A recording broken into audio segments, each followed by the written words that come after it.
बर' हारिनि थाखाय जोबोद गोग्गाथाव बाथ्रा जे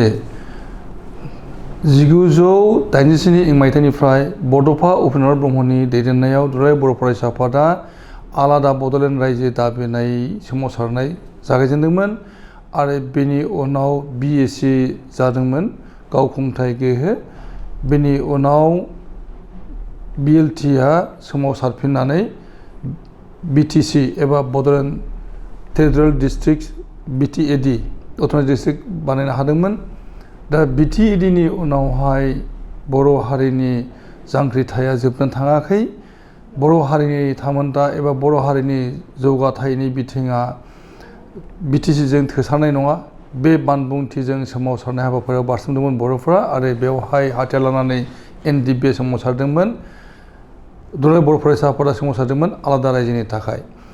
बे समावनो बिटिसिनि बायजोआव थानाय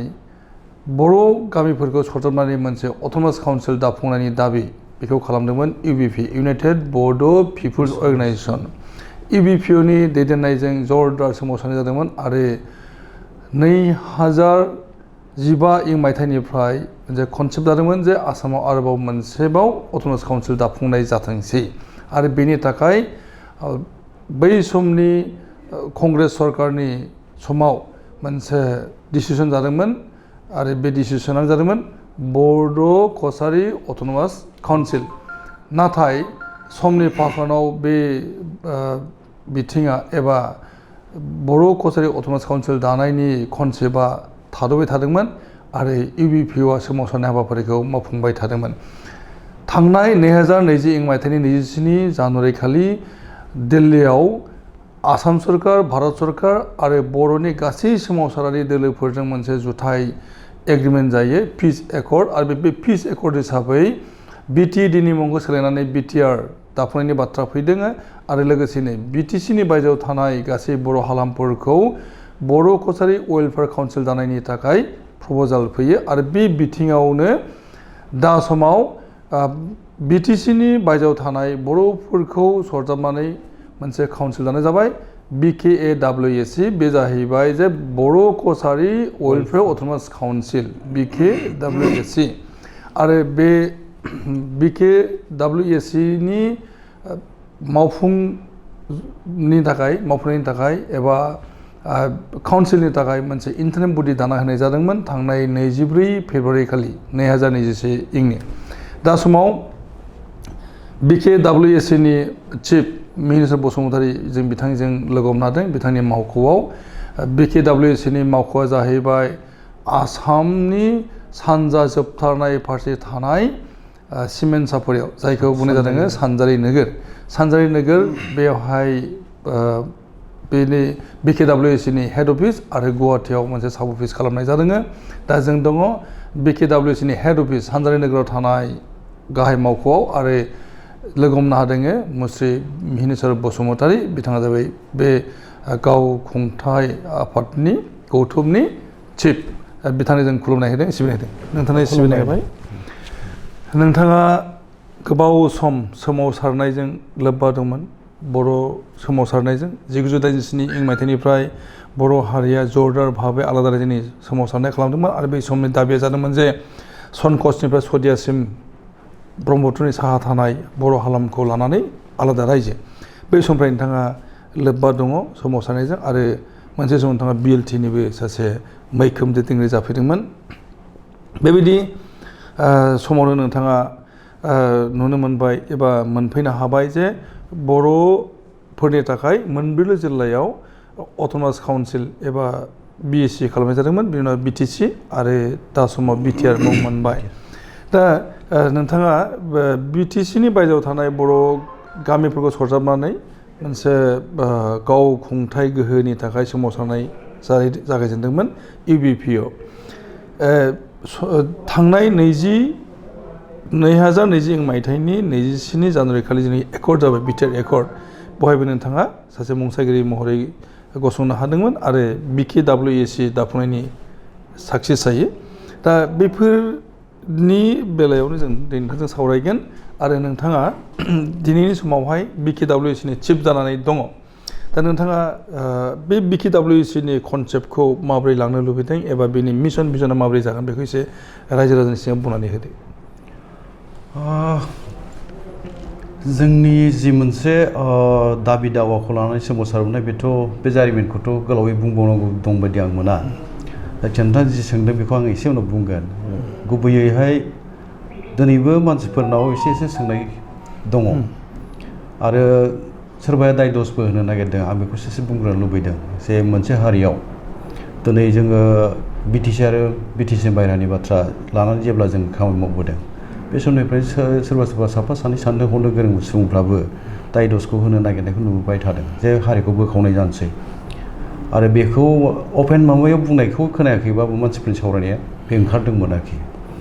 पावार ब्लक मोननै जानोसै जाथिया थेर बेथेर जानोसै बेफोर मोनसे बर्डना माबा फैयाखैनाव फैदोंमोन आरोखि जोंनि जि खामानि मावबोनाय बे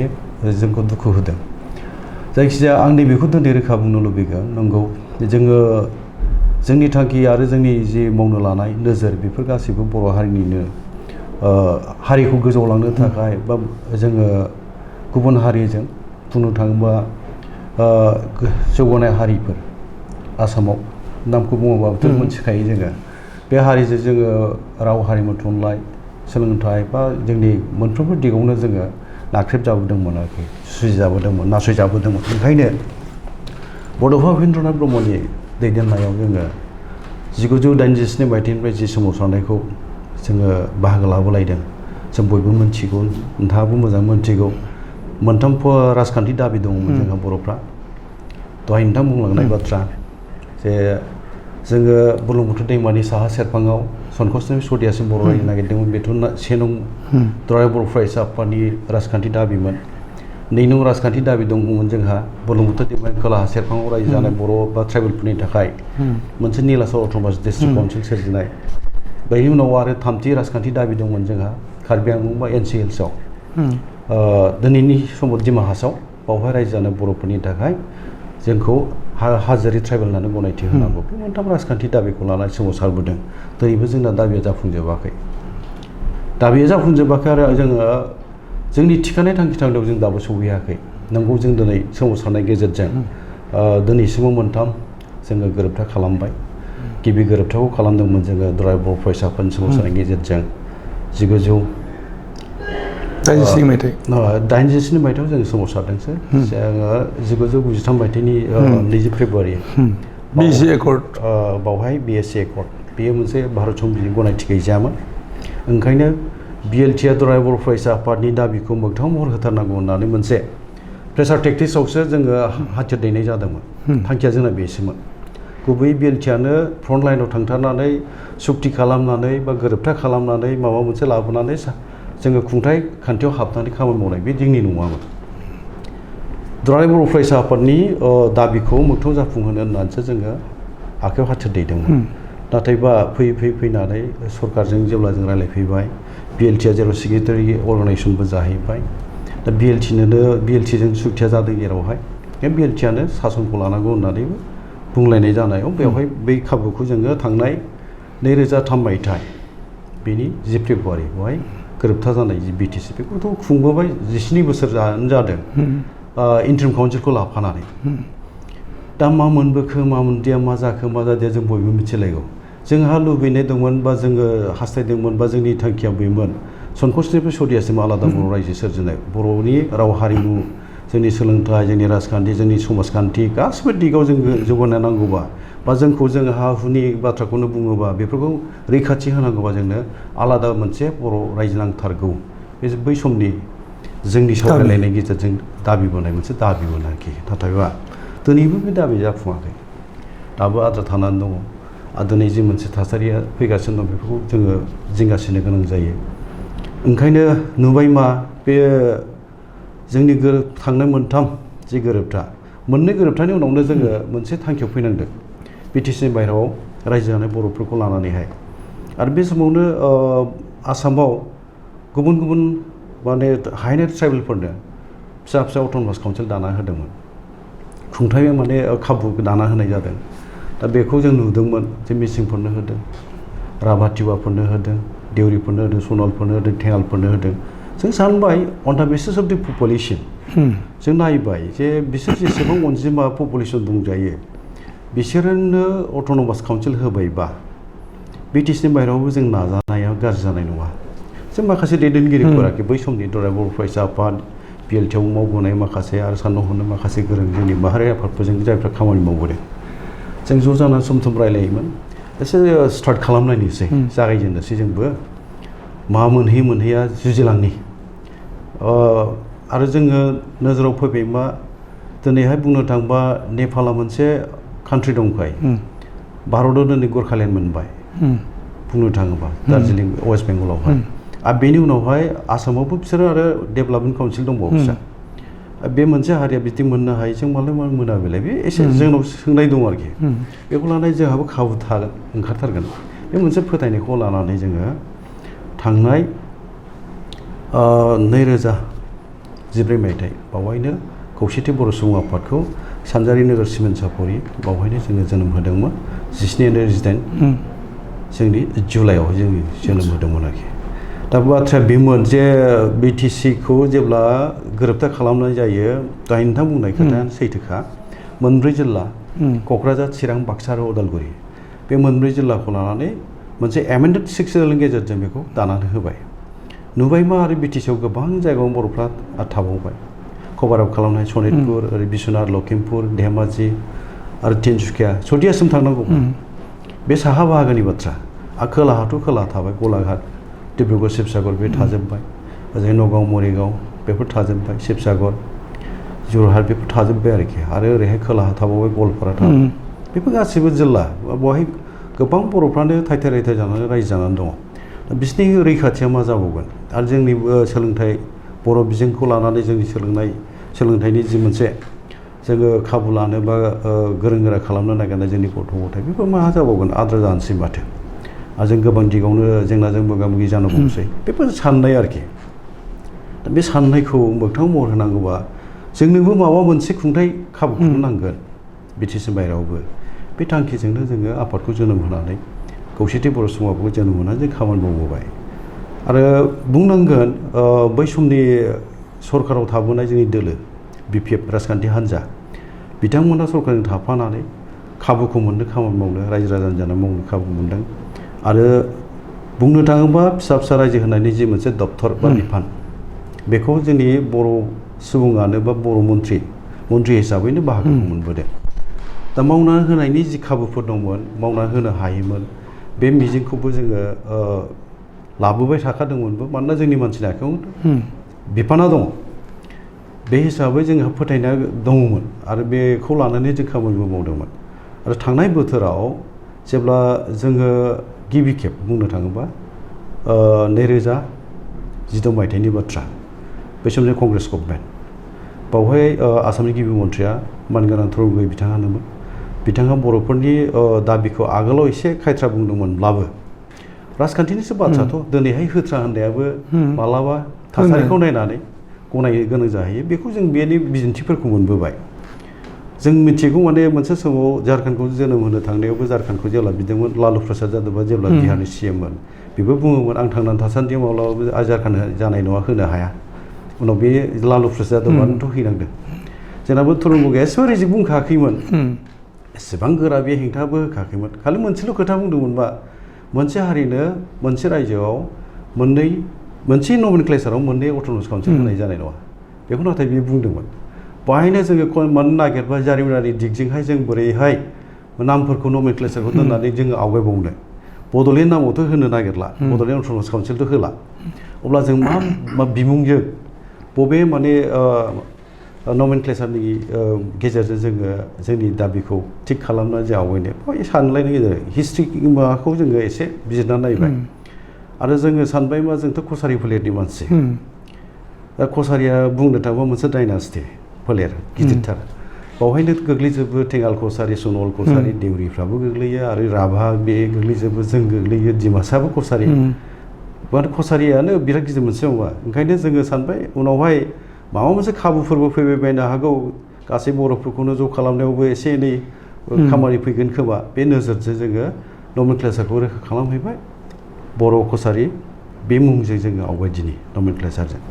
दा बेखौनो जों थिग खालामनानै खामानि मावबाय आरोखि नाबो खालामाखिसै नाथायबा बै समनि जोंनि मानगोनां थुलुंगै गिबि मन्थ्रि बिथाङा ना खालामाखिसै ओमफ्राय खोब मोजाङै जोङो नांजाबथारनानै गभर्नमेन्टजों बेवहाय जोङो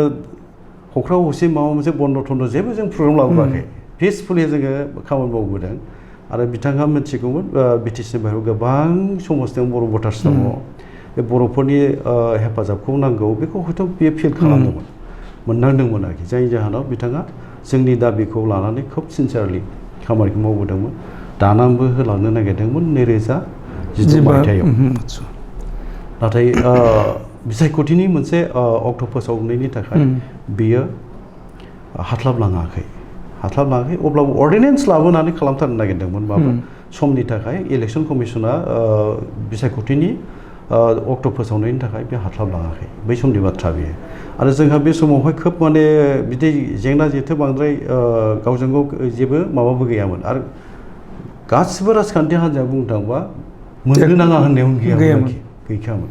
दा बे एसेबां मोजां मोनसे माबामोन बावहाय जोङो खालामना लास्लाबनो हायाखिसै बे जोंनि थाखाय दुखुनांथाव बाथ्रा बेनि उनावबो जों स्कप मोनदोंमोन जोंना चन्द्र ब्रह्म बिथाङा जेब्ला WPT आरो बिजेपि गभर्नमेन्टआ फैलायबाय बिजेपिया जोंनि एसुरेन्स होबाय बिसायख'थि समावहाय रायलायबाय आरो बै समनि जोंनि रायजो सभानि MP मानगोनां बिश्व दैमारि दैदेननायाव जोङो हटेल ताजबि बान्थायाव बे 2016 मायथाइनि 13 मार्चमोन बेयो बावहाय जों रायलायदोंमोन बे रायलायनायनि गेजेराव जोङो रोखा बेखौ जोंनो बाथ्रा होदोंमोन बे समाव नेशनेल जेनेरेल सेक्रेटारि बे इनचार्जमोन जोंनि नर्थ इस्ट रामाधबजी बिथाङा फैदोंमोन आरो बिथांजों जोंखौ लोगो मोनहोबाय बावहाय आरो डक्टर हिमन्त बिश्वरमा दा जाय जोंनि गिबि मन्थ्रि आसामनि बे बिथां सानै रायजोसभा MP बिश्व दैमारि बिसोरनि दैदेननायाव जोङो रायलायदों जोंनि दाबि दावाफोरखौ खोब मोजाङै सिनसियारलि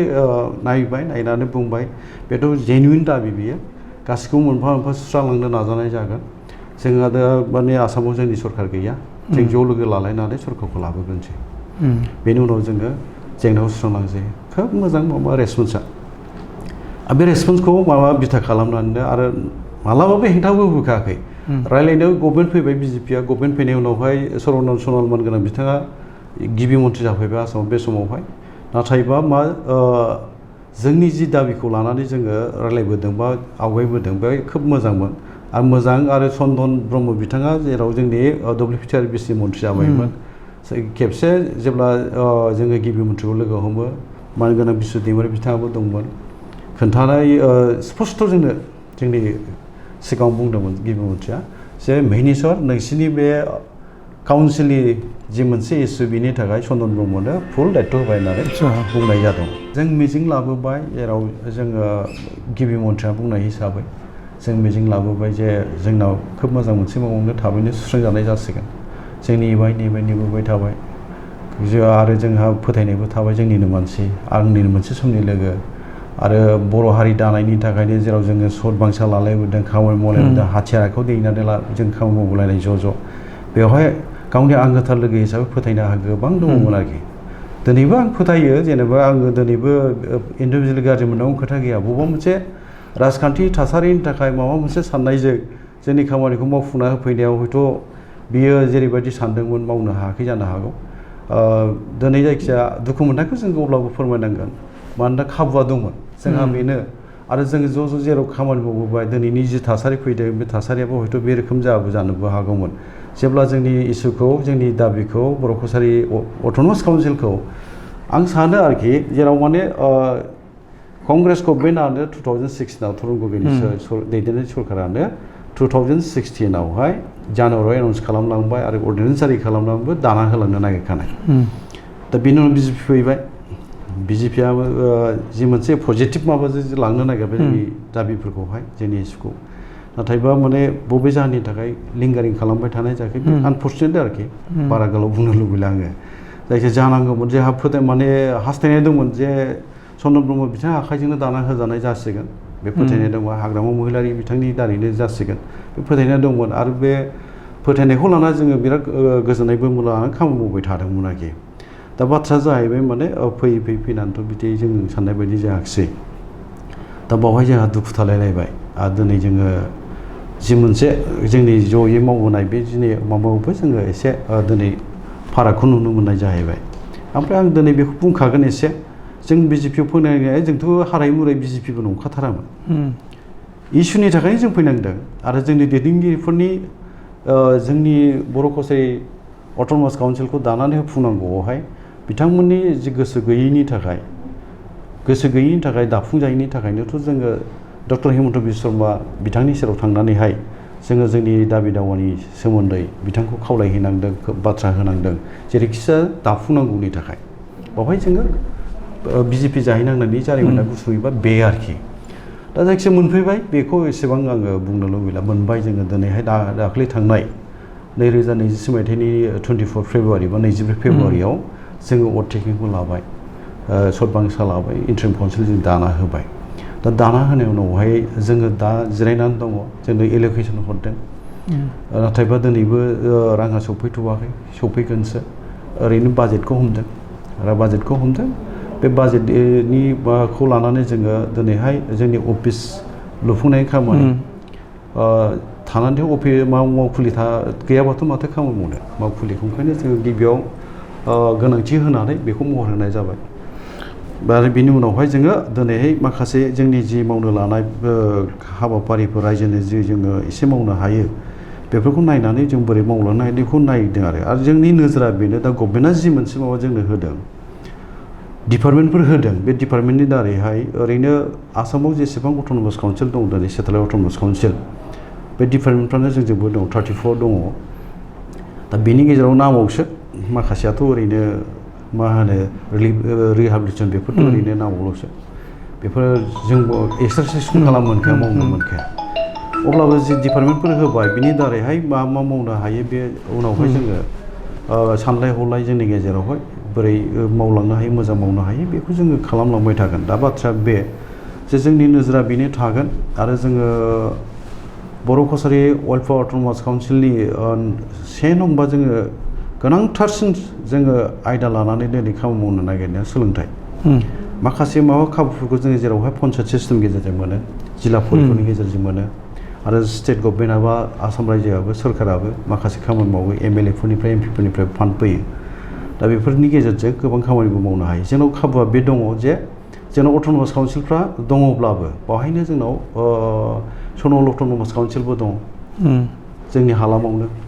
बे काउन्सिल देउरिबो दङ मिसिं थाबाय आरो दिनै जों दङ आरोखि राभा काउन्सिलबो थाबाय राभाया बहाय गैया बहाय राभानि माने बियाब गैया बहाय सनवालनि दङ देउरिनि दं मिसिंआथ' बहाय गोबांसिन अनजिमानि मोनसे हारि आरोखि हायेनारि ट्राइबेल हारियाव लखिमपुर धेमाजि जिल्लायाव बुंनो थाङोबा मिसिंआ गोबांसिन अनजिमानि दा जोङो ओंखायनो बेखौ बुंनो लुबैगोन जे गुबुन हारिफ्रा जेराव गावबा गाव अट'नमास काउन्सिल थाखाबाय जोंहाबो जेराव थाबाय जोंना कनसेप्टआ एसे आलादा नाथायबा बेखौबो जोंनि मानसिफ्रा सोरबा हयथ' रोखाबो नङा जानो हागौ जोंना जाहैबाय जोंनि बर'नि गोजा दा बै माखासे सेटेलाइट अट'नमास काउन्सिलफ्रा गुबुन हारिखौ लाफानानै दानाय बियाबफ्राबो ट्राइबेल मिक्स आरोखि गलायनाय थ' जोंना दा बुंनो थाङोबा जों गोजाल बर' गोजाल जोंना मोजां जाबाबो मोजाङानो जाखागोन जानांगौ मोजांनि थाखायनो जों जेराव सोमावसारबोदों मोजां खालामनो थाखायनो बे मोजां खालामनायनि नोजोरजों जोङो खामानि मावगोन जेरावहाय मोजांखौनो जों मिजिं लायो जाहैगोन आरो बे हिसाबै जोङो जोंनि जि मावनो लानाय खामानि हाबाफारिफोर बेखौ बोरै मावफुंलांनो हायो जोंनि बे बिटिआरनि बाहेरायाव थानाय बर' रायजो राजा माहारियारि आफादफोर जोंनि गोरोंसाफोर जों सम बिदिनो रायलायनानै बोरै आवगायनांगौ जोंनोबो सुबुरुन्थि नांगोन नोंथांमोननिबो जोंनो नांगोन मोनसे सोरजिलु आरो दाथायलु नोजोरजों जोङो सावरायलायनायनि गेजेरजों माबा मोनसे मोजां बर'नि थाखाय मावलांनो हायो नामा बे नोजोराथ' जोंहा दङ जों बेजोंनो बर' कसारि वेलफेयार अट'नमास काउन्सिलनि जेनाखि बाउन्डारि बे बाउन्डारिनि सेटेलमेन्टआ माबोरै जागोन जेने दा बहायनो आर्गुमेन्ट फैदों जे सनितपुर आरो बिश्वनाथआ नोंथांमोननि माबायाव दंमोन डिमान्डआव दंफायोमोन नाथाय दा समावहाय बै मोननै जिल्लाखौ नागारनानै दाफुंनाय जाहैदों दा बिटिआरनि सिमा बानायनाय बेयो जोबनायनि उनावहायसो बै मोननै जिल्लानि सिन्थाया फैगोन होनना बुंनाय जादों दा बे हिसाबैहाय नोंथांमोननि उन समनि साननाय हनाया मा ओरैनो जोंनि माबाया जाहैबाय जोङो दिनैहाय गामिया जे बिटिसिनि बाहेरायाव जेसेबां बर' गामि दङ न'खरफोर दङ जोंनि बर' कसारि वेलफेयार अट'नमास काउन्सिलनि जि मोनसे खाबु बे खाबुखौ मोनगोन बेयो जोंनि एक्टआव रोखा दङ आरो गामिफ्रा गासिबो हाबजोबगोन बेखौ नटिफाइड खालामनांगौ दङ खामानि गभर्नमेन्टनि गेजेट नटिफिकेसननि गेजेरजों गामिफ्रा नटिफाइड खालामजाखांनायनि उनावहाय जोङो बियाब दानायनि माबाखौ जोंनो बिथोन होबाय जों दाबायबो होसिगोन जोंनि माने भिलेजनि जि अनजिमा गामि अनजिमा आरो जोङो गासै जोंनि माबायावहाय होनाय जादों बर' कसारि अट'नमास काउन्सिलनो जे 36 जोंनो बियाब होनाय जादों आरो 4आ नमिनेसन गभर्नमेन्टनि थागोन गासै 40 जागोन दा जों 36 बियाबखौ जोङो बानायबायानो एसे माबा दंबावो दिनैनो बेखौ जोङो फाइनाल खालामगोन आरो गाबोन समफोर जों हैनो हानाय जासिगोन गभर्नमेन्ट बेखौबो जों माबाबाय दा बाथ्राया जाहैबाय जोंनि बे माबायावहाय सनितपुर बिसनाथनि जि बाथ्रा फैदों थांनाय बिटिआर एकर्ड 2027 जानुवारि बर'नि थामथि गोजोन गोरोबथा बावहाय दफा मोनसे फैदों एरिया एक्सटेनसन आरो बावहाय माने एक्सक्लुसिव इनक्लुसननि जि मोनसे दफा फैफादों बे दिनैहाय गभर्नमेन्टआ मोनसे कमिसनबो दाना होदों बेनि थाखाय दा कमिसननि रिपर्टआ जों मिन्थिनायाव माने साबमिसन होबाय गभर्नमेन्ट नायबिजिरनायफ्राव हयथ' जादों दा गोबाङानो ओंखारनोबो नागिरनाय थाबाय गोबाङानो हाबनोबो नागिरनाय थाबाय दा बेखौ लानानै समा हयथ' लानोबावनो हागौ गभर्नमेन्टआ मा डिसिसन लानानै बोरै मा खालामहैयो बे गभर्नमेन्टनि बाथ्रा थाहैबाय जों मिजिं लायो माबा मोनसे मोजां जानांगौ जोंनि मिजिङा बे आरो सनितपुर मोनसे सेन्टिमेन्टेल बा जोंनाव सेन्टिमेन्टआव नांनाय मोनसे जे ओनसोल बियो थांनाय आलादा बर' रायजो नागिरनायावहाय गोबांसिन मानसि मुंख्लं जालांनाय जिल्ला होनोबा बै समनि सनितपुर जिल्ला दिनैनि बिश्वनाथ जिल्ला आरोखि गहपुर खेबनै बहाय हारसा बर'जों दांगा हांगामा जालांदों गोबां बर'फ्रा जिउ गोमानांदों गोबाङानो न'खर माने संसार गासिबो थेर बेथेर जानांदों सिलिंखार जालांनांदों आरो खारखोमानानै आरो खाथिनि आबर हाजोआव अरुणाचल हाजोआव थाहैनो गोनां जानाय बेफोर दुखुनांथाव ट्रेक जारिमिन दा सोमावसारनायावथ' मा जायो मा जाया जों मोनथिलायो बे ट्रेजिक जारिमिनफोर बा जोङो जि मोनसे सोमावसारनायजों सरकारखौ नारसिननानै आलादा बर' रायजो मोननो थाखाय जुजिबोनाय गोबाङानोथ' खालिबोल' गहपुर लखिमपुरनि बाथ्रा नङा क'क्राझार जिल्लानि बाथ्रा बै समनि नलबारि बरपेटा थाबाय बङाइगाव थाबाय दरं थाबाय बेफोराव गिलु बालु सोमावसारनायनि जि मोनसे गोहोम बेखौ जोङो दिन्थिबोनोबो हादों आरो बेनि गेजेरजों गोबां मानसियानो मुंख्लंबो जालांदों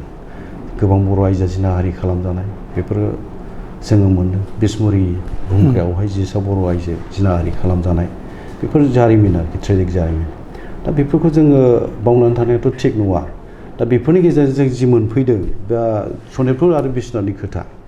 फैनानै दा बे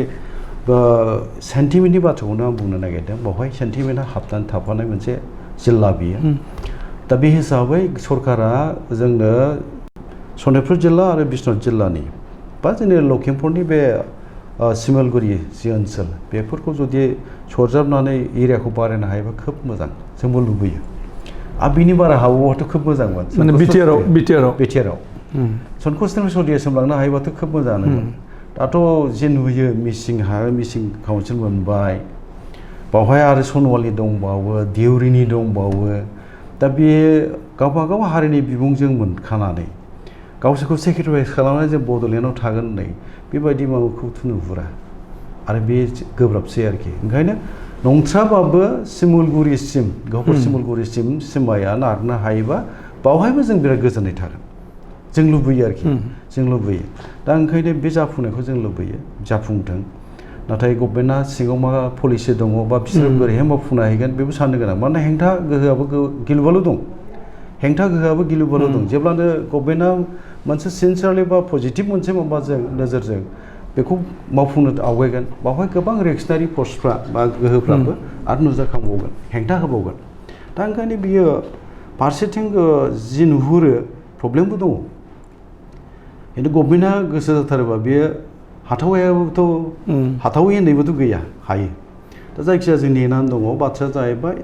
एरिया एक्सटेनसन जाखांनायनि उनाव जुदि जायाब्लाथ' बेबो मोनसे सावरायनायाव फैगोन आरो जायोब्लाबो माखासे ओनसोला थालांखागोन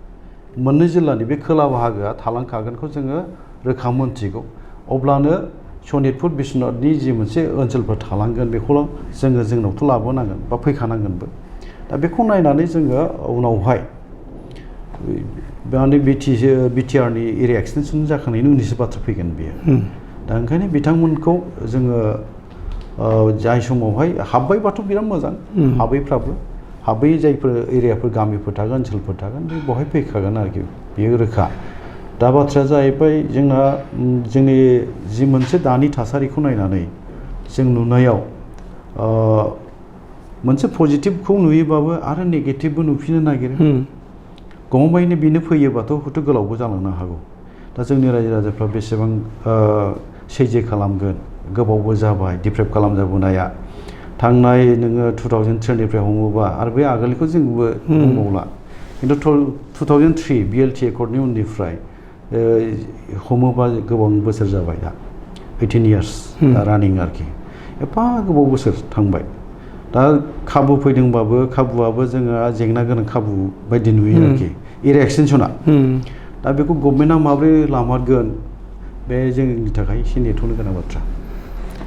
नोंथाङा दासान्दि बिकेडब्लिउएसनि चिफ जानानै दङ आरो बे हिसाबै नोंथांनि जेनाखि नोजोर बे माबायदि जागोन बिकेडब्लिउएसखौ माबायदिसिम लांनो लुबैदों नोंथांमोना ओरैनो जोंथ' जोंनि गेजेराव टीम स्पिरिट बा जों दा जायफोर इन्टारिम काउन्सिलाव दंलायो जोंनि रायलायनायाथ' खोब पजिटिभ दा जोंनि जि मोनसे प्लेनिं दं मोजां प्लेनिं दं होननानै मोजां माने नोजोर दं होननानै बेखौ जोङो खामानियाव इमप्लिमेन्ट खालामनांगौआ मावफुंनांगौआ जोङो एल'केसनावथ' मोननांगोन एल'केसनाव गभर्नमेन्टआ नांगौ रोखोमै जुदि जोंनो हरा टाइमाव माने सम बायदि हरो जोंनि जि मोनसे मावनो साननाय बे मावनो साननाया खोब मोजां आरो जोङो मोनफ्रोमबो दिगावनो बोरैहाय जोङो आवगायलायगोन बे माने गावबागाव माने इएमफोरनि बिबानबो होनाय जाखादों नालाय आरो जोंनि गेजेराव टीम स्पिरिटआव जि मोनसे माबाफोरखौ लानानै जों दिनै रायलायबाय थादों जोंहा कमिटमेन्ट दङ रायजो राजानो आरो जों गोबाव सम सोमावसारनायनि गेजेरजों फैनाय जोंनि सायाव गोबां माने मिजिं दं रायजो राजाहा बे मिजिंखौ जों आद्रि खालामनो हाया आरो बर' हारिखौ जों जेराव दानाय बड'फानि जि मोनसे मोन्थोरमोन बर' हारिखौ जौगासार गेरेमसा हारि दानायनि बेयो खुगायाव बुंनायाथ' थाबैनो आरो स्लिम जों बुंनो हागौ खिन्थु मोगथां खामानि मावनो गोब्राब ओंखायनो जोंनि गेजेराव जे डिफारेन्सेसफोर दंलायलायो फारागफोर दंलायलायो बेखौ बोरै जों सर्ट आउट खालामनो हायो दिनै दुलाराय बर' फरायसा आफाद बा जोंनि खौसेथि बर' सुबुं आफाद बा गुबुन माहारियारि जोंनि जायफोर माहारियारि आफादफोर दं एनडिएफबि थाबाय एक्सपिएलटि थाबाय गासैजोंबो जों बोरै ज' जिरायलायनानै बबे खामानिखौ जों बोरैहाय गोनांथि होनानै खामानि मावलांनो बेफोरखौ जोङो सावरायलायबाय थादों आरो नंगौ जायफोर सोमावसारनायाव गोबां सेक्रिफाइस खालामबोबाय बिहोमा होबोबाय आफाद हिसाबैहाय बेनि दैदेनगिरिफोरनि बा बेनि मावथिफोरनि जि मोनसे थांनानै थानायनि खाबुफोर बेखौबोथ' जों होनो हानांगोन दा मोनसे लिमिटेसन मोनसे पावार जोंनो होदों जोङो गोसो जाबानो साख्रि बाख्रिनि खोथाखौ बुंनो थाङोबाथ' जोंहा गोसो थानो हागौ रायजो सरकारा जोंनो गनायथि होआबा जों डिमान्डखौ होगोन नाथाय बिथांमोना जुदि गनायथि होआबा जों साख्रि बाख्रिखौबो जेबो खालामनो हायै मोनसे बे पावारानो बे बिकेडब्लिउएसनि आयुआ दा 9 दानाव आगान होदों बे थांनाय 9 दानाव नोंथांमोननि एचिभमेन्ट आरो मावफुंनाय होनना बुङोब्ला माखौ बुंनो नागिरो ओरैनो दाथ' जोङो बिनि सायाव बुंनांगौबा जोङो नैबेखौ जोङो मावनानै लानो हाबाय जेनेबा जोंनि गाहाय मावखुलिखौ जोङो बेखौ महर होनो हाबाय बेखौ जों मावनानै लानो हाबाय सरकारनि नाथाय जोङो आजाव मोनथ'वाखै जोङो अन रिक्स माने बेखौ मावथारनांगौ होननानै जोंनि सावरायलायनायनि गेजेरजों माखासे मानसिफोरखौ लाफानानै रायलायनानै मावहोनाय जादों दा बे ओमफ्राय मोनसेया जाहैबाय जोङो दा जि भिलेज नटिफिकेसन होनांगौ बेखौ आवगाय होनो हाबाय जोङो गथायना होबानो आरो जोंना आसामनि डब्लिउपिटि आरो बिसि मन्थ्रि मानगोनां डक्टर अनुज पेगुआ बेनि थाखाय खोब सिनसियारलि जोंखौ बुंदों लाबोदो बेखौ बुंदों अफिसियेलफ्राबो माने खोब कपारेटिभ जेबो जेंना गैथ्रा दा जोंसो जोंनि गेजेराव एसे सर्टिं खालामनो सम लादों बे आरो मोनसे जाहैबाय जोङो गामिया नटिफाइड खालामनायनि उनावहाय जिहेतु जोङो बियाब दानांगौ बियाब दानाय खामानिखौबो जोंनाव बिबाय हिसाबै जों दाबायानो ओमफ्राय बानायजोब्बाय जों खालामजोब्बाय एसेल' बेखौ माबानांगौ दं ओरैनो मोननैसो जायगानि एसे माबा दंबावो बेखौ दिनैनो हयथ' फाइनाल जागोन बेयो जों दा रायलायनायनि गेजेरजों दस्रा हिसाबैथ' दस्रा साक्सेस जादों होननानैथ' मा बुंनो नैबे सोलोंथाइ बिथिङाव एसे जोंना सोलोंथाइ बिफाननि मावफुं सोद्रोमा मानगोनां बिथां अनिल बसुमतारी माखासे खामानिफोर मावदों आरो एग्रिकालचारनि मानगोनां बिथां जा प्रदीप सरगियारि बिथांमोनहा गावबागाव बिफानखौ लानानै एग्रिकालचार आयदानि इउनिभार्सिटिफोरनि माखासे गोरोंसाफोरजों मोनफा मोननै खामानि एसे सेमिनार टाइपनि बानायबाय थादों अनिल बिथाङाबो आसामनि डाइरेक्टर सोलोंथाइ बिफाननि माबाखौ लाफानानै माखासे एवारनेस प्रग्राम बर' थुनलाइ आफादखौ लाफानानै बेफोरखौ दाखालि गवालपारा जिल्लायाव माबाबाय खेबसे खालामबाय बेनि उनाव गलाघाटआव मोननै जायगायाव खालामफैदों दा बेफोर खामानिखौ एसे मावगासिनो दं आरोखि ओरैनो एक्सिपमेन्ट जाथारदों होनोबा नुथारनाय एक्सिपमेन्टआ दा जोंनि नैबे सानजारि नोगोराव बे KWCनि गाहाय मावखुलिखौ जों महर होनो हाबाय बे आरो मोनसेया जोङो गुवाहाटियाव साब अफिस बिनिखौबो जों एसे आवगायनो हानानै दङ आरोखि ओरैनो माखासे जोंनाव दिनैहाय स्पेशेल पेकेजनि जों रायलायदोंमोन BTRनि चिफजों बिथांजों रायलायनाया खोब पजिटिभ आरो बिथाङा जोंखौ साजेस्ट खालामदोंमोन DPRखौ थाब बानायदो DPRखौ बानायखांनायनि उनाव जोङो CMखौ खेबसे लोगो हमसै बेखौ फाइनाल खालामसै बे बाथ्रा रोखा खालामसै होनदों आरोखि बेयो दा बे DPR बानायनायावबो जोङो माबाखै दिनै बेखौ रायलायनो नागिरदों मोनसे आइडिया जोंना दिनै एग्जिकिउटिभ काउन्सिल जिरायगोन जिहेतुके बावहाय बेखौबो रायलायनो नागिरदों जोङो दा जायखिजाया जोङो सानदों माने मावथारनांगौआ जोंना हेड अफिसा सानजारि नोगोरावनो नालाय हाया जोङो दा माने बिबाय हाखौ बिबाय गभर्नमेन्टआ होनो नागिरदों माखासे अफिस प्रसेस दं गुवाहाटीनिफ्राय डिसिनाव फैबाय डिसिआ सार्कोल अफिसारनो हरबाय दा सार्कोल अफिसारा जायगाखौ एसे माबा खालामफैनांगौ सार्भे खालामफैनांगौ आरो जोङो बिनायसेबां होनो हायो ना हाया बे एसे खम माने अमिसन कमिसन हयथ' जानो हागौ जों बिनाया माने टटेल जोङो रेसिडेन्सियेल बायदि बायदिखौबो जों लाफाजोबनानै 60 बिगा बिदोंमोन आरोखि दा 60 बिगायाव आं नुनायाव माने गोबां माखासे माबाबो थाबाय ओनसोलनि जोंनि रायजो राजाफ्राबो माखासे प्रजेक्ट लाखिजानो लुबैयो बाहाय स्पर्ट्स मोनसे मावनो थाखाय सिन्थेटिक मोनसे एथलेटिक फिल्ड एन्ड ट्रेक मोनसे लुबैदों बेबो थाबाय आरो बिदिनो पार्कबो लुबैदों बेफोरबो थाबाय आरो बिदिनो मोजां मोनसे गोथैसालिनि बाथ्रा बुंबाय थादों दा बेफोरखौ माबानांगौबा रानलायनांगोन आरो हाया दा रानलायोबा जों बिनाय बायदि जों जेसेबां बिबांनि बिदों हाखौ जों 60 बिगा बिदोंमोन आरोखि आं सानो 60 बिगा कनसिड जानाय नङा बा जों मोननो हानाय नङा एसे बाङायगोन आरोखि 13-14 गेजेराव मोनोबाबो गाज्रि नङा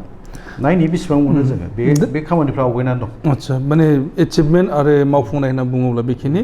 आरो जिहेतु फान्ड मोननाय जाथ'वाखै सरकारनिफ्राय बेखायनो बे माखासे खामानि मावनो हानाय जायाखै बिनि उनावहाय मोनसे सोंथि जाहैबाय जे ट्राइबेल ब्लकनि बेलायाव नोंथांनि काउन्सिला माबायदि रेसपन्सिबल जागोन ट्राइबेल बेलेन आरो ब्लकखौ लानानै दा जोंनि आसाम सोरखारा माखासे माबाफोरखौ लानानै जि खामानि मावदों बेखौ जोङो नोजोर बोहोदों आरो मोनसे माबाजोंहाय जि फिडबेकफोरखौ मोनफैदों ओरैनो उनावहाय मा महर लागोन दाथ' एसेबां माखासे माबाफ्राथ' आजावजानाय बे जि जों नुदों आरोखि दा खौरां बिजोंफ्राव जि नुदों बेयो जोंनि रायलायनो गोनां दं होनना आं सानो थाबैनो जोङो गिबि मन्थ्रि आरो जों WPT आरो BC मन्थ्रि मानगोनां डक्टर अनस पेगु आरो जोंनि गिबि मन्थ्रि डक्टर हिमन्त बिश्व शर्माजों लोगो हमना रायलायनो होननानै दिनैबो रायलायगोन जों बेखौ थाबैनो आरो जि प्रब्लेम्सफोर जादों बेखौबो रायजोफ्रा मा मोनसे गिनाय फैदों रायजोफोरनाव बेखौ जोङो खोन्थानो नंदों आरो बेखौ बोरै खालामनाया मोजां जायो बेनि मेकानिजमा मा दं जोङो एसे बेखौ थाबैनो रायलायहैनो होननानै जों साननाय जादों आरो ओरैनोथ' मोनसे बाथ्राखौ ओरैबायदि बुंनाय आंनिसिम फैदों रादाब फैदों जे हमना लादो दाखालि धेमाजियाव अक्ट'खौ आंहा गोसोआव रोखा गैद्रायला धेमाजियाव खेबसे केबिनेट जाफैबाय आसाम सरकारनि बावहाय मोनसे थांखि लादों केबिनेटआ बे थांखियानो जाहैबाय बावहाय थानाय माखासे ट्राइबेल नङै मानसिफोरनो हा होनायनि जि मियादि फाट्टा खालामनाय जि मोनसे थांखिफोर बेखौ गोबाङानो साबजानाय मोनाखै नाथाय बेखौ बुंनो नागिरदों जे जायफ्रा दिनै हा आवग्रिनानै थाखाबाय जायफ्रा ट्राइबेल नङै मानसिफ्रा दिनै दङ बावहाय गोबाङानो हारि हिसाबै नाम बुंनो लुबैला आङो जायखिया ट्राइबेल नङै मानसिफोरनि आखायाव हा दङ आवग्रिनानै न' बां लुनानै थाखाजोब्बाय बे मानसिफोरखौथ' नोङो दिनै होखारनोबो हानाय मोनसे माबा गैखाला होखारनोबो हाला जेरावहाय आरो बयबो बेखौ मोनसे सिरियास मोनसे माबा हिसाबै लायो थांनानै थानायाव हा दखरसेनि मालिक बयबो जानो लुबैयो बेफोरखौ लानानै जेराव होखारनोबो हाखालाबा थाखासिगोनबा दिनै आरो भटार्सफोर जानानै थाबाय बे माबायावनो बिसोरजोंलाय मानोथो गाज्रि मोनलायबाय थायो गोरोबलायनानै थानायबो बाथ्रा फैयो जि हा आवग्रिनानै थाबाय बेखौ बिसोरनो होनाय जाथोंसै बेबो मोनसे लजिकेल आर्गुमेन्ट्सखौ लाबोदों बे बेसेबां जों कनभिन्स जाया बे जों बेसेबां आजावनो हाया बे जोंनि ट्राइबेल मानसिफोरनि बाथ्रा जाहैबाय आरोखि दाथ' जायगा आरो माखासे आफादफ्रा बिनि रेसेन्टमेन्टखौ खोन्थायाखै नङा खोन्थादों आरोखि ओंखायनो थाबैनो जोङो रायलायनांगौ दं सानो आरोखि आसाम सरकारा दा बावैसो मोनसे डिसिसनाव फैदों जे आसामाव 4 लेंगुवेज फर्मुला बाहायनाय जागोन जेरावनाखि असमियाया कम्पालसारि जागोन आरो बिटिआरआव बर'आ कम्पालसारि जागोन बे बेलायाव BKWCनि स्टेन्डआ मा जागोन ओरैनो आं बे माबायावहाय बुंनो लुबैनाया निउ एजुकेसन पलिसि 2020 जों जि मिथिगौ ओरैनोथ' बावहाय भारत सरकार माने दुलाराय भारतआवनो मोनथाम रावनि माबा सोलियो 3 लेंगुवेज फर्मुला सोलियो आरो बर' रावा बुंनो थाङोबा मोनसे HSL हाबनाय राव भारतजों संबिजितजों गनायथि मोननाय राव बा निउ एजुकेसन पलिसि बायदियैहायथ' नोङो बिमा रावजों फरायनो मोननायाथ' बे थाखाबाय नोंनि माने प्रिलिमिनारि जे मोनसे गुदि माबानि फरायसालिनि स्टेज बेखौथ' नोङो लाखाथारनांगौ गावनि बिमानि रावजोंहाय दा बेबायदि थासारियाव बा बे खाबु थानायाव जोङो आं बेखौ बुंनो लुबैगोन आरोखि ओरैनो मोनब्रै लेंगुवेजखौ जोंनो जाबसिनना होनो थांनाया बेथ' गोब्राब जागोन जोंनि थाखाय माने जोंनि फरायसाफोरनि थाखाय बेखौ बा रायजो राजानि थाखाय मोनब्रै रावनि जे मोनसे 4 लेंगुवेज फर्मुलाखौ गनायनानै जोंहा सोलोंथाइखौ लानो थांनायाव बेबायदि गोबां जेंनाजों जों मोगा मोगि जानांगोन गोदोबो बे जेंना फैदोंमोन जों मोनथिगौ बिनि थाखाय सोमावसारनो गोनां जादों बिग्रायनो गोनां जादों दा बेफोर माबाखौ जों मोनबोखाबाय ओंखायनो जों सानदों रायलायोबा बे थिग जागोन ओंखायनो थाबैनो जोङो जोंनि आसामनि गिबि मन्थ्रि आरो सोलोंथाइ बिफाननि मन्थ्रि डक्टर रनज पेगु आरो डक्टर हेमन्त बिश्व गिबि मन्थ्रि सानैखौबो थाबै जों लोगो हमना रायलायनो होननानै जों सानदों आं सानदों रायलायोबा लामा ओंखारगोन आरो प्रब्लेमसा माबा जों बेखौ मोजाङै जुदि जों बुङो आं सानदों माने बेयो लामा फैगोन आरो जोङो बेनिफ्राय मोनब्रै राव सोलोंनायनि जे मोनसे माबा फैयो बेखौ हयथ' सोलायफिनगोन आंहा फोथायनाय दङ आरोखि आं बे फोथायनायखौ लानानैनो दिनैहाय जोङो जेराव बेनिबो बाथ्राखौ रायलायगोन ओंखायनो जोङो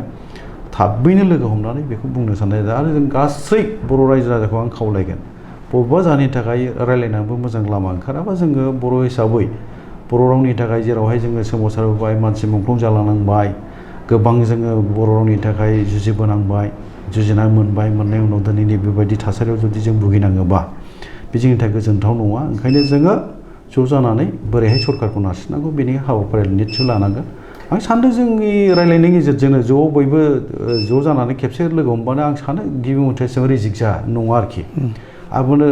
जोङो मैयाबो रायलायदों नोंथांजोंबो रायलायदों बर' मोनसे बबेबा मोनसे हारिजों बे मालाबा सुथुर बा फोथाय खेबस' खालामगोन बायदि नङा होननानै मैया रायलायलायनाय बाथ्रा नंगौबो जोङो जोंनि जेंनाखौ लानानै बिथांजों मोजां रायलायहैनाय बाथ्रा दं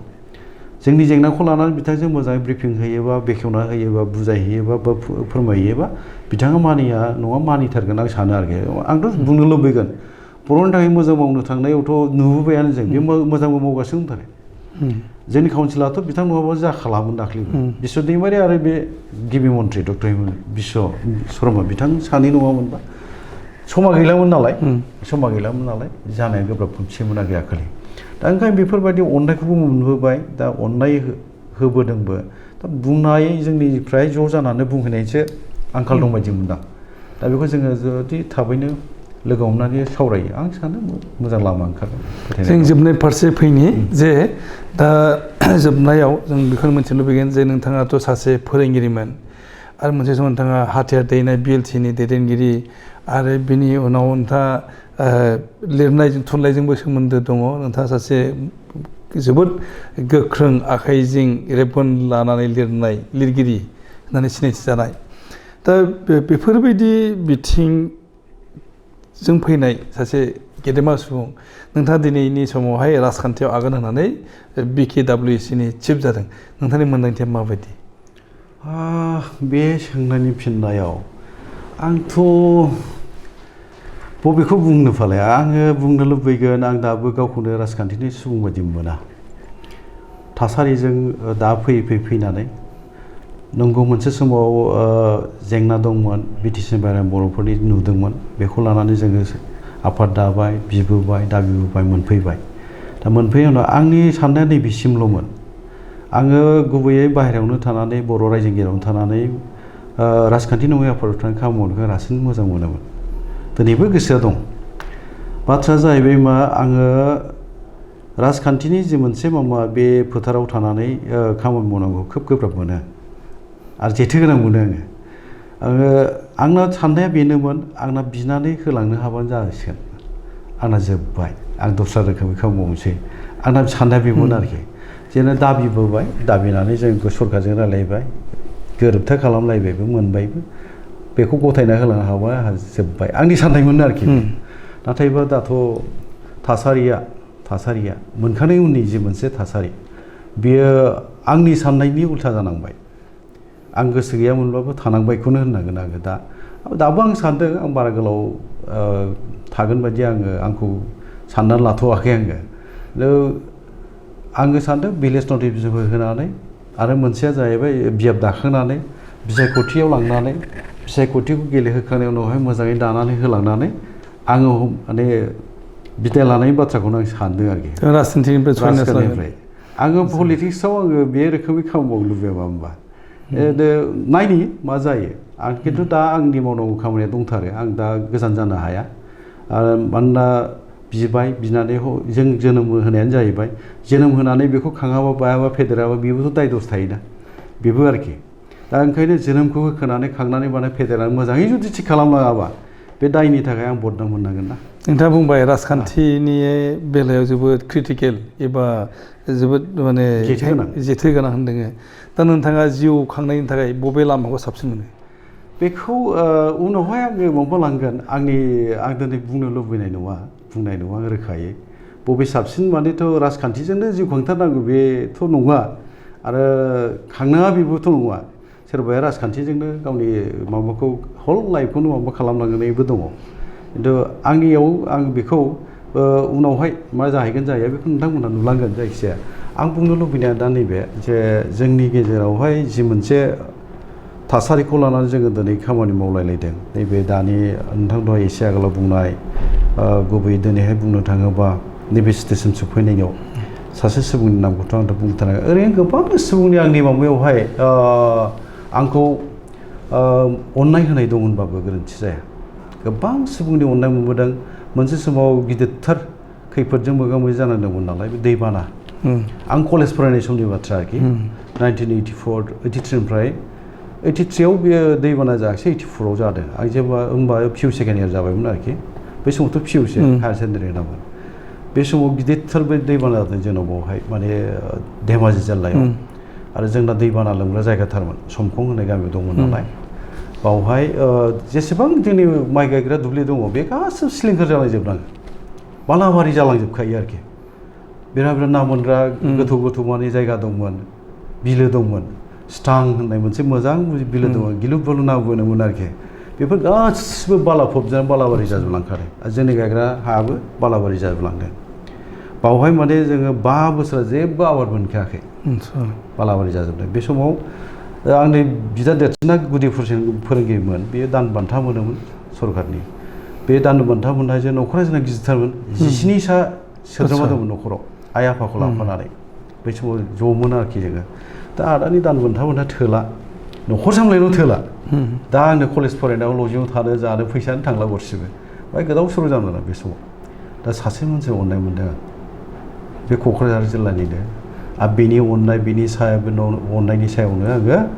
दुलाराय बर' फरायसा आफादनि सोमावसाराव बाहागो लाजेनबोनो खाबु मोनदों आरो आङो सोलोंनो खाबु मोनदों बड'फाखौ लोगो मोनदों बे आफानि न'आव थानानै दा बे आफाया आंखौ अननाय बा बेनिफ्राय आं अननाय मोनोमोन नैबे स्टेजआव फैनो हाया माने बर'नि सोमावसाराव बाहागो लानो खाबु मोननाय नङामोन बिएलटिआव थानाय खाबु एबसुआव थानाय खामानि मावनो मोननाय बिएलटिआव थानाय खामानि मावनो मोननाय खाबुआ बे आफानि न'आव थानानै बे आफानि नामा जामिनि कुमार नार्जारि खाग्राबारि गामि पनरगाव खाग्राबारि दा बेखौ लानानैबो एसे ओंखायनो ट्रिबिउट खालामो आङो मेथाइफ्राव एसे मेथाइ सुजुबाय नोंथां खन्थाइ लिरदों आफानिबो एसे दङ माने माबा मोनसे रेसपेक्ट होनो साननाय थायो आरोखि अननाय होदों जाय आंखौ गोदान जोनोम होदों होनबाबो गोरोन्थि जाया जायनि जाहोनाव बिनि बिमुंजोंबो खन्थाइ दोंसे लिरदां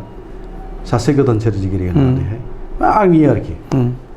सासे गोदान सोरजिगोन ना बे बिबुंजों गांसे खन्थाइबो फोसावखांबाय आरोखि दा बे आफाया आंखौ अनामोनबा पिअ फाइनाल होनो फैसा गैखालामोन आरो बेनि अननाय लानानै पिअ फाइनालनि फर्म फिलआप खालाममोनदों आरो बेनि उनावहाय बङाइगाव लजिं थानानै आङो फाइनाल पिअ फाइनालनि थाखाय प्रिपारेसन खालामनो थानो जानो खाबु मोनबाय आनजादखौ होबाय बारग'नो हाबाय जेने थेने बे गेदेमानि अननायाव बे आफानि अननायाव आफा जामिनि कुमार नार्जारिनि अननायाव मिथिनो मोनदों नोंथाङा मोनसे समावहाय बे हालामाव थानाय गासै हारि हारिसाफोरखौ लानानैबो मोनसे गौथुम दानाय जादोंमोन आरो बे गौथुमनि गेजेरजों नोंथाङा गोबांथार खामानिबो मावदोंमोन होननानै मिथिनो मोनजादों दा दिनैनि समाव नोंथाङा खालि बर' हारिनिल'थारनि मोनसे अट'नमास काउन्सिलनि चिफ जानानै दङ दा बै हारि हारिसाफोरनि जेनाखि सेन्टिमेन्ट बेखौ माबोरै नोंथाङा बेवहाय प्रायरिटि होगोन खोब मोजां मोनदों नोंथाङा बेखौ गोसोखांहोनायनि थाखाय आरो बे सोंनाय बुङो आङो जेनेबा रोखा जालायनो थाखाय जोङो मावनायाव आंहा दुखु दं मानोना बे आफादखौ आङो 2010 मायथाइयावनो दादोंमोन आरो दानायाव आंखौ सुबुरन खालामहरनाया जाहैबाय बै समनि आसामनि मन्त्रि मानगोनां चन्दन ब्रह्म मानगोनां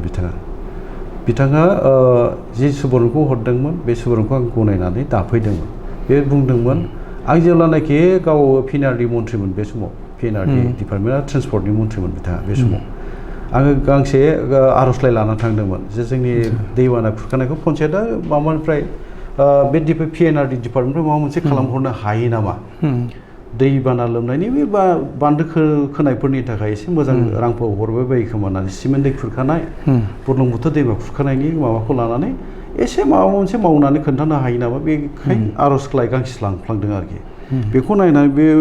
बेयोथ' बिराद माने गोख्रोङै माबा केटच खालामनो हायोना मानसिया आरो बिजना बेहाबो दङ बे माबाखौ बेयो केटच खालामबाय आरोखि थाबनो ओमफ्राय दङ आंखौ हयथ' माबा मोनसे लामाजों बे थांजानो लुबैदोंमोन जानांगौ मोजांजोंनो राजखान्थि फोथाराव एसे मोजां मैखोम माने माबा मोनसे लाजानो लुबैनाय हयथ' बे दंमोन जानांगौ आंखौ ओंखायनो बे साजेस्ट खालामबायमोन दे नोंथाङा थाब थांदो नों थाब थांनानै जायगायाव थानाय जेसेबां हारि माहारिफोर दं बिसोरखौ ज' खालामनानै मोनसे आफाद दाहैदों मा आफाद दायो मा मोनसे नाम होनानै दादो जाबाय आरो नों खामानि मावहैदो बेखौ बुंबाय आरोखि आं बेखौ गनायनानै फैनानै दाफैदों आरोखि गणतान्त्रिक नागरिक सुरक्षा मन्च जायखौ गुसुङै जिएनएसए मोनो आरोखि जों आरो बे आफादनि आवथाया जोंना धेमाजियानो बावनो जोनोम होदों नालाय बेनो मेजर रल लाखादोंमोन धेमाजियावनो ओमफ्राय लखिमपुर थाबाय डिब्रुगड़ थाबाय तिनसुकिया थाबाय बे जिल्लाफ्रा आरो नै माजुलियाबो एसे नांहैबायमोन दा आरो गासै आसामावनो दानो प्रिपारेसन जाबाय बे समावनो आरो आं नाजाबाय थानाय समावनो दाना इउबिपिआव दाफैनो गोनां जानाय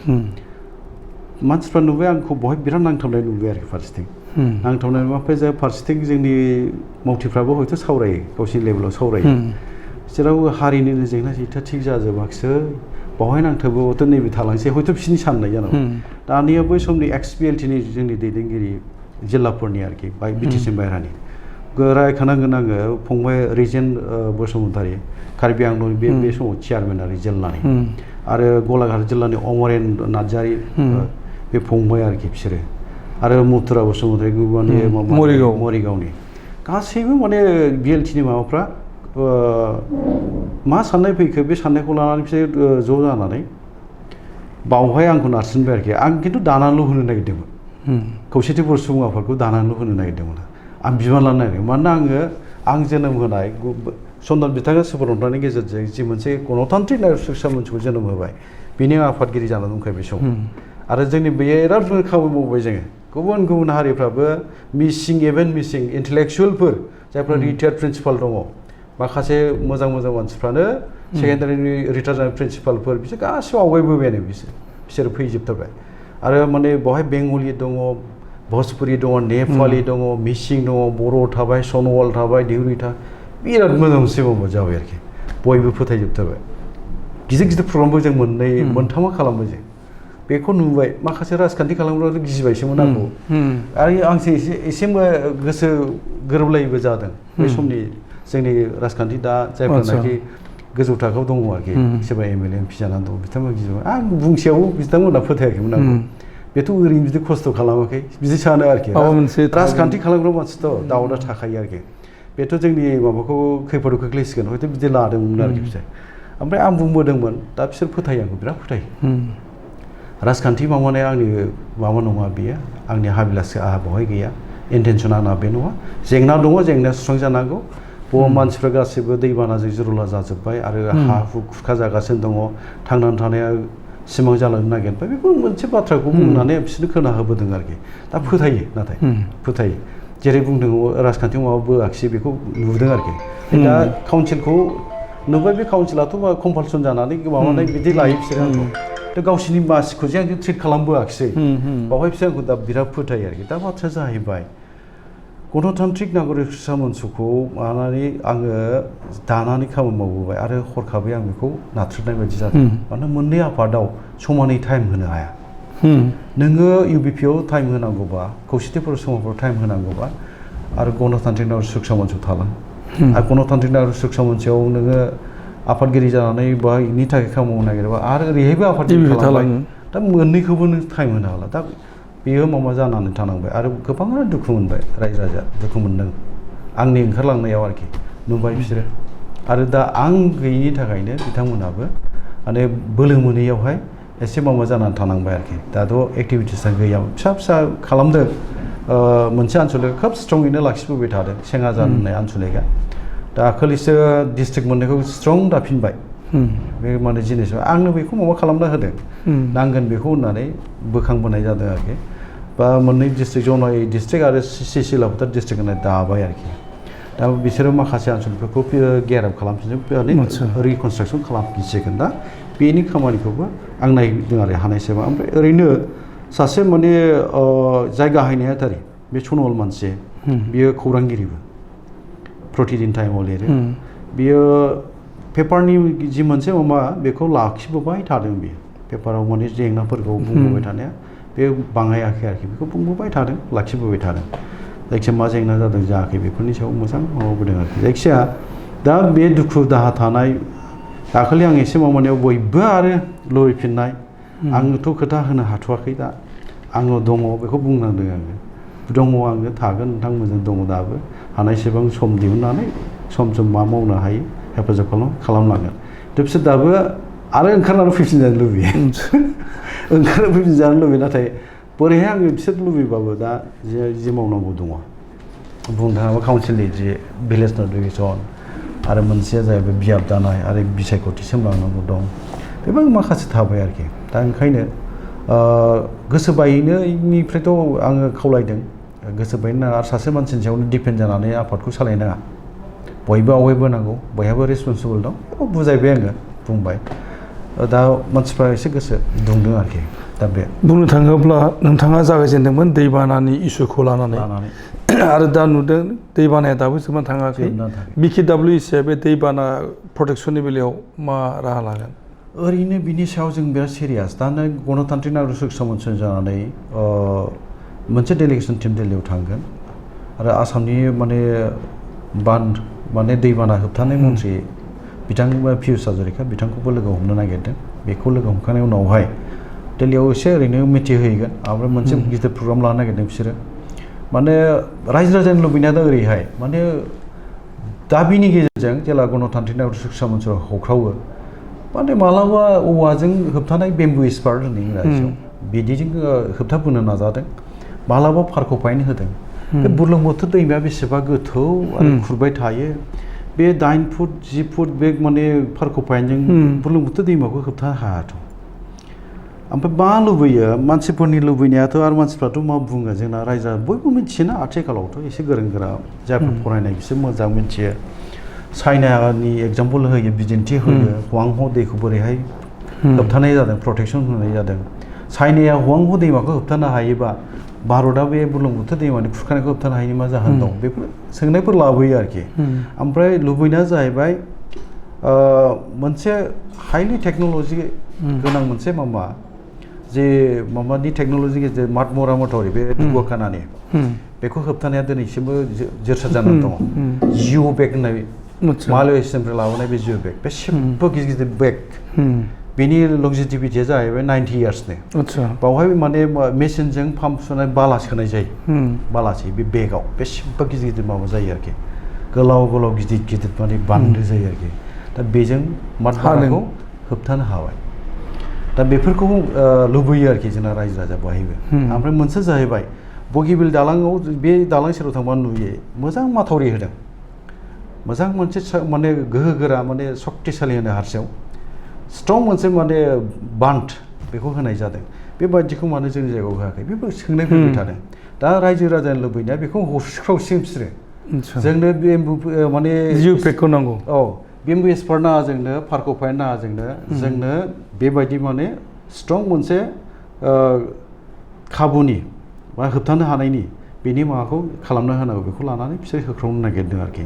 आरो आं सानदों ओंखायनो दिल्लीयावबो एसे खोन्थाखाना फैनाया गाज्रि नङा आरो बोरैबाबा लिंबोगोन मोजां मन्थ्रिखौ बे जायोब्ला प्रटेक्सननि बेबस्था जागोन आरो जों मिजिं लादों आरोखि मिजिं लादों आदसा एटलिस्ट मानो हाया बे बगिबिल दालांखौ बानायना होनो हाबाय मातमारा मथावरिखौ नोङो बानायो नांगौबा राङानो थांथों दा 90 इयार्सआ जुदि नोङो होबथानो हाबायबा बेलाय मोजां माबा जाखायो आरो माने हाग्रा थाग्रा रज'नोसै मानसि बांसिन जाबावनोसै गोजोरसो जालांखायो आरोखि मोजां मजबुतसो जालांखायो गोख्रोंसो जालांखायो ओंखायनो रायजो राजा लुबैनाया थिगानो दं जोंना एमएलए एमपिफ्रा जोंखौ मदद होबानो जाबाय बिथांमोना गिनो नाङा जों बुंगोन आरोखि माबा मोनसे सेनो नागिरदों आंना एमएलएनि माबाफ्रा आंना एमपिना दिगदार जासिगोन बे साननायखौल' दा लाबोथों बिथांमोना जों लिंगोन बिथांमोनखौबो बेनि थार जोङो माबाखौ होबथानायखौ लुबैगोन मानोना आंबो दैबानाजों गोदो उन्दैनिफ्रायनो जि मोनसे मोगा मोगि जानांबोबाय जेंनाजों सौसिबोनांबाय बेखौ आंबो मिथिगौ दैज्लां समाव खोब गाज्रि नुथायफ्रा जानो गैयि मानसिफोर बा जानो गोनां मानसिया जाहाथे दैबाना जायोब्ला माइ माइरं बिदिनो लाइ लथर लानानै दाउ फारौ अमा लानानै मोसौ मोसा लानानै अखा जिबायदि हागोन रे अखा हानायाव माने बार स्रो बारनाय खोब गाज्रि माबा नुथाय आरोखि नाव फिसा फिसाजों फैनाय मालाबा नावा माने बेलथायनाय बेफ्राव हाराहास्ति जानांनाय बनफ्रा सिजोबो अर सुबाबो जोंनो नागिरा बेफोर रोखोम थासारिखौ नुबोबाय ओंखाम जानाय माबानाय खोब माने दुखुनांथाव नुथाय आरो बेफोर दा बेफोरखौ नुबोनाय ओंखायनो आंबो लुबैयो आरोखि जोङो बर' कसारि अट'नमास काउन्सिलनिफ्राय बा जोंनि दानि खुंथायनिफ्राय जोंबो हानायसेबां बेनि थाखाय आवाज होफानायाव बा जोंबो सरकारखौ नारसिनायाव खामानि मावगोन आरो जोंना खौसेथि बर' सुबुं आफादाबो बेखौ मोनसे दाबि हिसाबै लाफाखानानै दं ओंखायनो खौसेथि बर' सुबुं आफाद गणतान्त्रिक नागरिक सुरक्षा मन्च आरो जों आरो बेवहाय थानाय जेसेबां माहारियारि आफादफोर दङ बे इसुनि थाखाय लिङोबा रावबो फैया बे नङा गासिबो फैजोबो सहाय खालामो गुबुन गुबुन आफादफ्राबो फैयो आसु आरो माने थाइ आहमनिबो आरो सनवाल टनवाल टिएमपि गासिबो फैजोबो दा बेयो मोनसे मोजां माबा आरोखि आरो आं सानो जोंनि गेजेराव हमन्नायनि जिहेतु हारसाफोरनि बाथ्रा बुङो गोरोबलायनायनि बाथ्रा एक्जिस्टेन्सनि बाथ्रा फैयो नङा होमबा बावहाय बे आफादा खिन्थु मोजां मोनसे माबा लानो हायो बा लाबोनि मोनसे खाबु दं लालांनि आरो ओंखायनो गोनांथि दा जोबथारनाय कुइसन बे जाहैबाय नोंथाङाथ' लिरगिरिमोन नोंथांनि रेबगनजों मोजां मोजां बिजाब ओंखारलांदों दा नोंथाङा दिनैनि समाव राजखान्थियाव आगान होनानै चिफ जानानै दङ BKWCनि दा नोंथांनि बे रेबगना माबायदियै जोनोम जाबावगोन आङो दाबो लिरदों लिरनाया सम सम माने आगोलनि बायदि थामखौथ' होना समनि माबाखौ नायोबा बिजिरोबा एसे फारागा फैबाय फारागा बायनो दै काउन्सिलनि माखासे मावनो गोनां खामानिफोर थानाय दा बेफोरखौ लानानै साननाय बायदि थाब आगोलाव जेसेबां लिरदोंमोन खन्थाइखौ जेरैहाय जे लिरोबा मोजां माबाफोर लिरनोबा एसे समाबो निरिमिलि नांगौ आरो सम नांगौ नालाय दाबो आं लिरनाया मेथाइआ रासिन लिरो आं दा मेथाइ आरो दा मोनसे सिडि केसेट ओंखारनो नागिरदों बेखौ आङो आफानि नामाव ट्रिबिउट खालामनो नागिरदों आफा जामिनि कुमार नार्जारिनि नामाव ट्रिबिउट खालामगोन आं बेखौ दा बे आरोखि आरो गोदान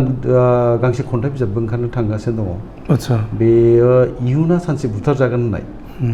मानसिफ्रा साननो हागौ होनदां नामखौ खोनायोबा इयुना सानसे बुथारजागोन बे मा एसे बोरैबा नाथायबा बेयो मोनसे मिजिं गोनां खन्थाइ बियो अपटिमिस्टिक मोनसे नोजोरजों बेखौ लिरनाय जादों इयुना सानसे बुथारजागोन माने नैबेखौ बुंदों एसे खोन्थाखानि आङो बे खन्थाइनि माबाया बेनो एसे सिम्बलिक बायदि माबायाथ' ओरैनो जोंनि दानि बुहुमाव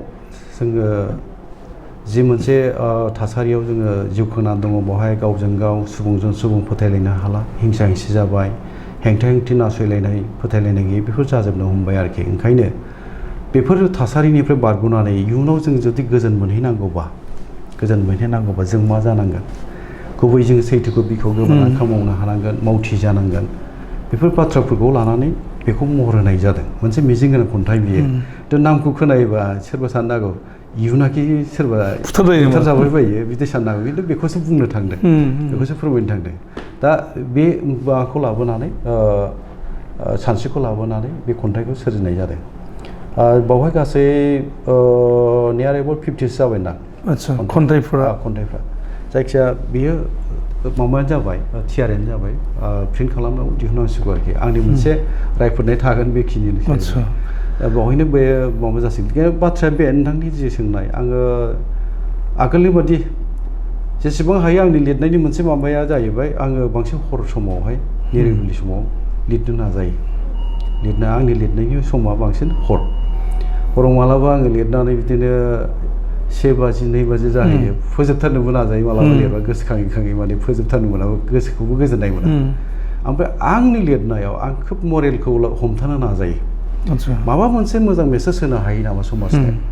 लिरनायनि नामाव लिरबानोथ' जाया बै लिरनायाव माबा मोनसे मरेल थानांगौ आं सानो बेखौ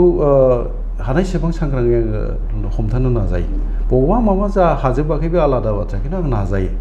दा बे थानांगौ आं सानो आरोखि लिरनाय लिरगिरि माबाफोरनाव बे नोजोरा बे सानस्रिफ्रा बिथा खालामनानै लिरोबा मोजां जायो आं सानो आरोखि आरो बेखौनो आंनि आंनि साननायनि माबाखौ आं बुंबाय आं बेखौ नोजोर होयो आरोखि जोबोद मोजां बाथ्रा जोबोद नोंथाङा जोंनो गोबांथार सम होबाय आरो नोंथांनि उन समा जोबोरैनो मोजां जागोन बेखौ मिजिं लायो आरो नोंथाङा BKWC दा चिफ जानानै दङ नोंथाङा बुंदों जे गोबाव सम थाया BKWC नि चिफ जानानै नाथाय नोंथाङा उन सम मा मावगोन बेखौ बुंनो सानाखै दा जों मिजिं खालामो नोंथांनि आखाइजों